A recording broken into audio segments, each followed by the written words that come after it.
चित्त धर्म, लेखक पूनमचंद। कपिल कहते हैं, सुख दुखादि विकार प्रकृति धर्म है।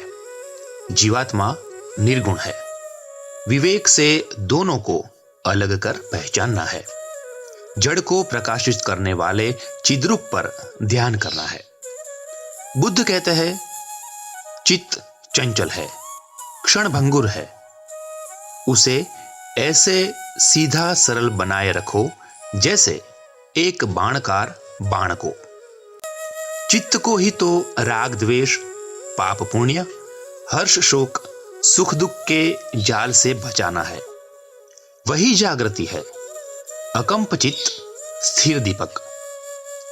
पतंजलि कहते हैं, चित्त की वृत्तियों पर ध्यान रखना, वह तुम्हें तारने और डुबाने में सक्षम है। चित्त वृत्ति निरोध का मार्ग समाधि का मार्ग है।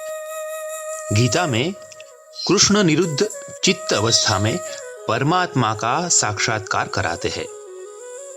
बुद्ध जिसे चित्त कहते हैं, उसे सनातनी जीव कहते हैं, जो मुक्ति तक पुनर्जन्म लेता रहता है।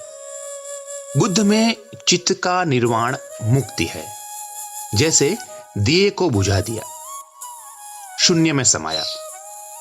सनातनी चित्त का अपने सोर्स में विसर्जन को मुक्ति कहते हैं।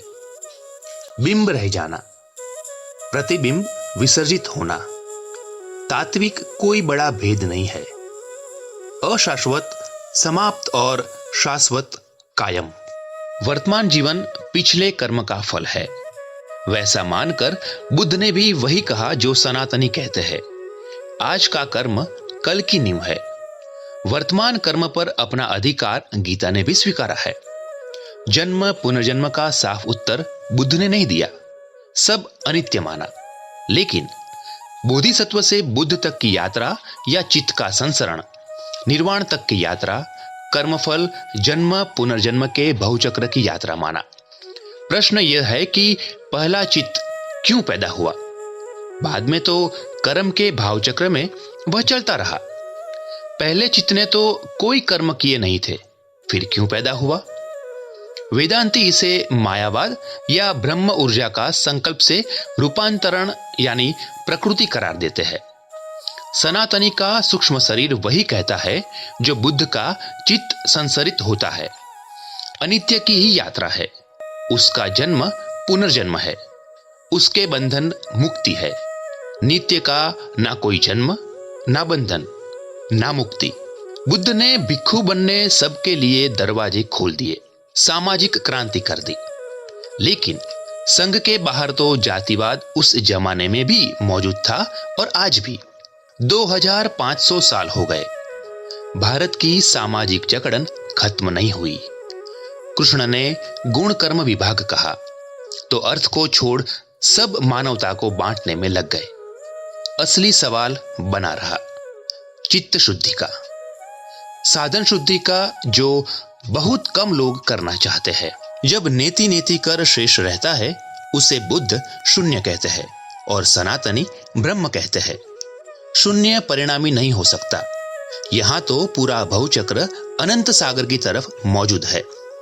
दीपक की लौ हर घड़ी एक का स्थान दूसरी लेती रहती है, लेकिन दीपक को कैसे नकारोगे?